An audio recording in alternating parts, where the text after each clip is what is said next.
base, right? My next guest, Steve, Representative Steve King, certainly thinks so. Sir, what do you think of the joking about the borders?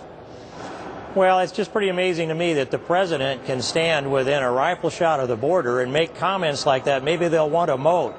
Doesn't the President of the United States know that very close to where he gave that speech, there's a river called the Rio Grande that's essentially dry, and next to that on the U.S. side is a fence, a good strong steel fence, and next to that, inside that, is a canal that's got a pretty good current in it. It's got a concrete bottom, a canal of the water that's diverted out of the Rio Grande, then another fence. That canal is more effective than a moat because it has current in it. So we have a fence, a moat, and a fence within a short distance of the president's speech, and he's joking about maybe that's what we'll want. That structure is one of the reasons why El Paso has had improved border security in recent years. You'd think the commander-in-chief had it figured out. Congressman, it's interesting that he went to El Paso for that speech. Yesterday, I interviewed Sheriff Paul Bebu from Arizona, who said, by the way, I don't care what's going on in El Paso. We have huge holes in our border, and it's just, illegal aliens are flocking across in the thousands. When is he really serious about closing the border, or is this all campaign speech? Well, I think it is a campaign speech, and I think most analysts will think that's the case. The sheriff is right.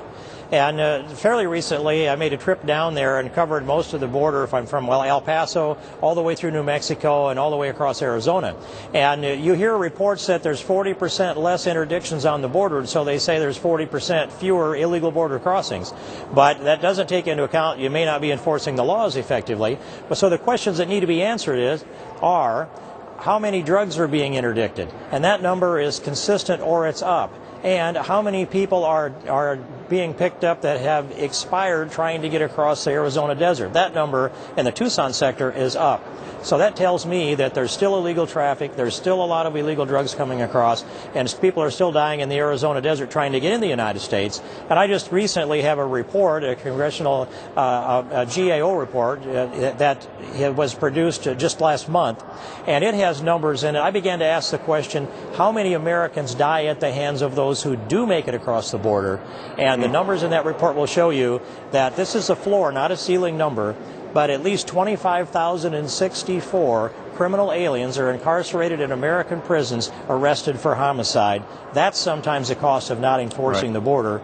And so that's part of this equation that the president just completely ignores. Sure. All right, Representative, real quickly, we'll turn the page a little bit. Some news breaking today. Huge win in court for Indiana Governor Mitch Daniels and his fight against Planned Parenthood. A federal judge refused to block a hefty abortion law from taking effect.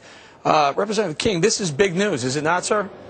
Well, that is big news, and it's a good lift. It's the first step in probably what will be a long litigation process for Indiana's abortion law. But it's a very good sign. I was glad to see Mitch Daniels step into the social agenda arena and sign the bill, and I'm glad that the courts have upheld it at least for this point and not issued an injunction to stop its enforcement now. Yes, sir. It's kind of like Scott Walker in Wisconsin on the the union issue. It feels like, is this going to lift Mitch Daniels' I guess national stature, I guess?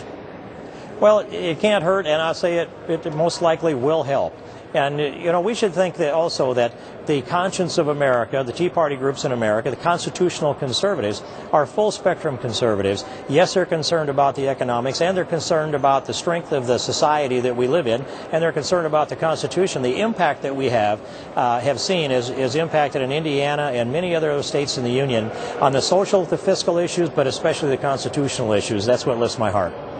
All right, you're known as the kingmaker, sir. Do you want to make a prediction? I would just say offer an invitation for all the candidates. Come to Iowa, engage in the debate. I'll do everything I can to keep that up. I think that's what you said the last time we talked to you. I'm not changing my mind. Very good. We got a straw poll in August, and I've also been to New Hampshire within the last couple of weeks, and I want things to work there in South Carolina for sure. Very good, sir. Thank you for your time, Representative.